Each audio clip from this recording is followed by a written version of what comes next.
एक छोटे से गांव में रमेश नाम का एक व्यक्ति रहता था।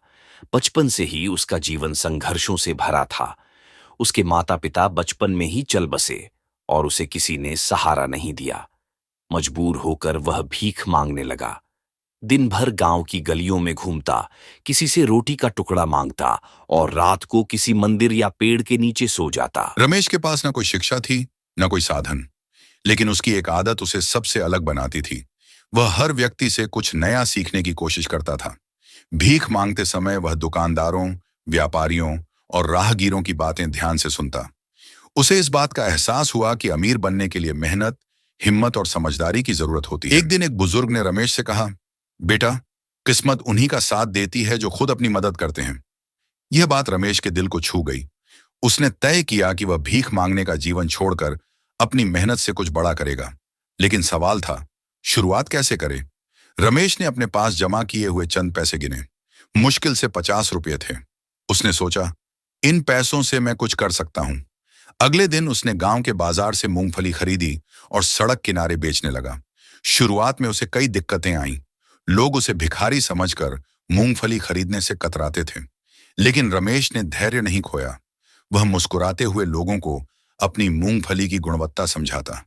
धीरे धीरे लोग उसकी मूंगफली खरीदने लगे। रमेश ने अपने छोटे से व्यापार को धीरे धीरे बढ़ाया। उसने बचत करके और चीजें बेचना शुरू किया।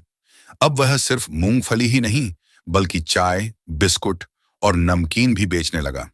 उसकी ईमानदारी और मेहनत ने लोगों का विश्वास जीत लिया।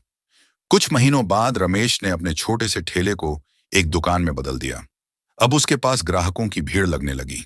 वह हर दिन नई योजनाएं बनाता और अपने व्यापार को बढ़ाने की कोशिश करता। रमेश ने एक दिन फैसला किया कि वह सिर्फ एक दुकान तक सीमित नहीं रहेगा।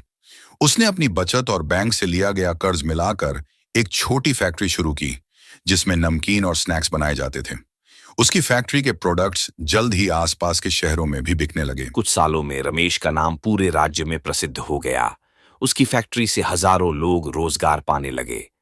जो रमेश कभी एक रोटी के लिए भीख मांगता था, आज वह करोड़ों का मालिक बन चुका था। रमेश ने अपनी सफलता का श्रेय अपने संघर्ष, मेहनत और सोच को दिया।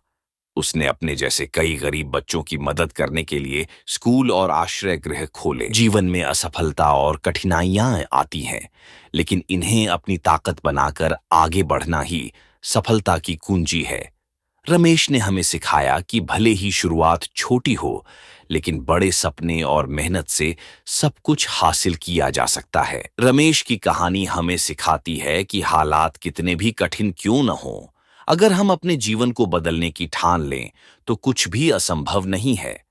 आत्मविश्वास, मेहनत और सही दिशा में काम करने से कोई भी व्यक्ति अपने सपने को सच कर सकता है।